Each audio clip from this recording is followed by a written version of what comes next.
Verte, že nielen mami, ale aj my otcovia veľmi ťažko prežívame tie príbehy, na ktoré sa spoločne pozeráme.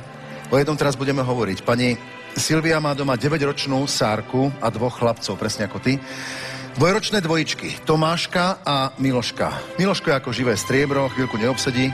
Tomáško je zase stále usmiatý ako slniečko. Aj on by chcel behať ako jeho braček, ale nemôže. Zatiaľ. Teraz si spolu pozrieme príbeh, v ktorom je to najdôležitejšie pre nás všetkých, a to je nádej. Pretože aj Tomáško má stále nádej na to, aby začal chodiť. Potrebuje na to iba takú obyčajnú vec, akou sú peniaze. Peniaze na rehabilitácie. Tomáško, Miloško, to dvojičky jednovaječné, v auguste mali 2 roky. 2 malé blondiavé hlávky sa za mamou otáčajú všade a vyžadujú stálu pozornosť. Keďže sú chlapci jednovaječní, veľmi sa na seba podobajú. Dalo by sa povedať, že sú rovnakí, keby Tomáško nebol trocha iný ako jeho braček Miloško. Po pôrode začali krvácať domovku a Miloško mal slabší stupeň, Tomáško horší, tam teda nám aj následky zostali. Sa mu zablokovali kvázi tým krvácaním pohybové dráhy. Teraz, keď sedia v postielke a hrajú sa, ten rozdiel vidieť nie je. Ten si uvedomíte, keď ich mamina z postielky vyberie. Miloško sa postaví, skáče a pobehuje. Tomáško nevie sám ani sedieť. Keď sa niekam chce dostať, plazí sa. Každý si povie, prečo ja.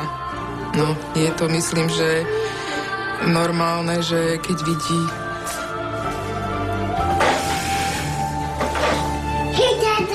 že jeden jak tu behá.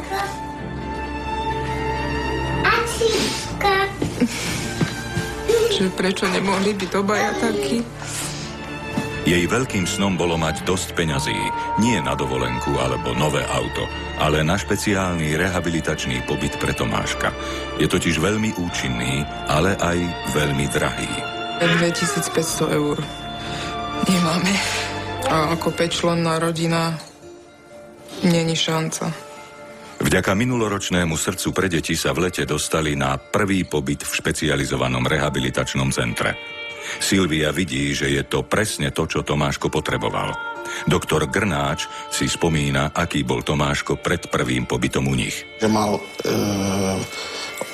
problémy v kontakte s okolím, nevedel komunikovať, nevedel sa pohybovať, nebol schopný sa otáčať, ani z brúška na chrbát, nebol schopný udržať hlavičku, aby pozoroval okolie. To všetko po prvom pobyte zvládol. Jeho mama bola veľmi šťastná. Sme sa veľmi po psychickej stránke posunuli. Veľmi.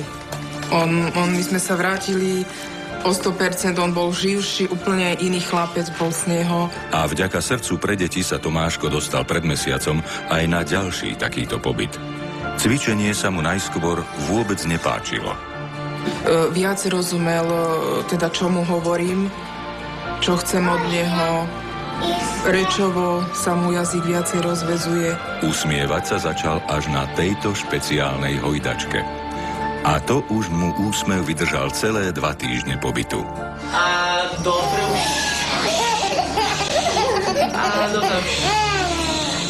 Tomáško je totiž také malé slniečko. A to je pri cvičení veľmi dôležité.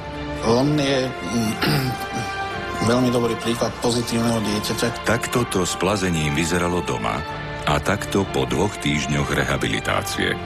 Vyzerá to neuveriteľne, ale toto naozaj zvládol za 2 týždne intenzívneho cvičenia.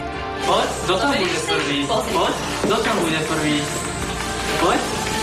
Poď, zoberieš si? Tu te čaká, pozri. Áno, zoberieš si ručky? Pozri, ak idem k nej tiež. Pozri. Zoberieš si? Tak, a veď mi sa páči. A Tomáško už dokáže nielen krásne štvornožkovať. Poď sa postaviť pekne na nožičky, poď. Aka, vstávaj, poď. Tak, ešte. prísun druhú nožičku. Tak, super.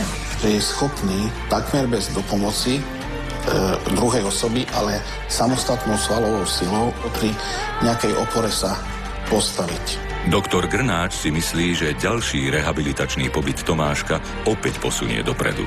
O 1 krok, o jeden jeho prvý samostatný krok.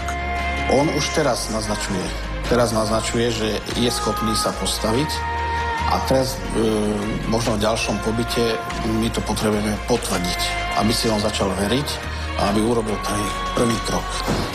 A jeho mama zažila to, po čom tak túžila. Vidieť svoje dieťa na vlastných nohách, ako zatiaľ síce s pomocou urobí pár krôčkov. Stalo sa to prvýkrát a veľmi ju to dojalo. Teraz ide sám. Takže je to úžasné, no. To sa nedá opísať. To sú slzy šťastia, ktoré...